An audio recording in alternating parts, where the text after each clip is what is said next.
Vaovao afa-tanteraka ho fanomezana fahafaham-po bebe kokoa ny mpankafy dia namoaka akora vaovao indray ny Brasseries Star amin'ny alalan'ny gold 8% izay natokana indrindra moa ho an'ny andro mangatsiaka izy. Fianarantsoa nanao fanadihadiana eo amin'ny sariny Christian Rakotondramanga.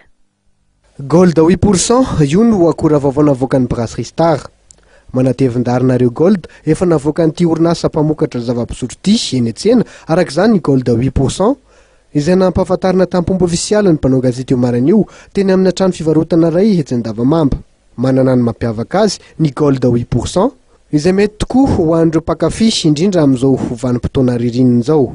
Androany tsika dia anao dingana vaovao satria misy vokatra vaovao omanin'ny gold. Marka gold moa zany efa zatra mitondra fanavaozana sy mitondra zava-baovao amin'ny tsena. Amin'ity fahatongavany ririnina ity zany dia gold valo isan-jato izay ny anaran'ilay Labiera vaovao no atolotra ho an'ny mpanjifa androany. Manomboka ny zoma sy asabotsy ho avy izao dia misy ny animation ahafahantsika manandrana ny gold valo isan-jato vaovao. Ny animation dia mitovy foana ny antsika fanandramana izy dia vidy iray nareo dia mahazo anankiray.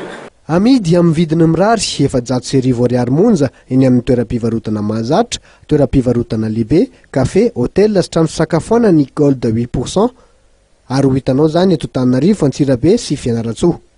Ho an'ireo mpankafy Labiera mahery dia efa 12 taona zao no nanamafy ny fiarahany tamin'izy ireo ny gold.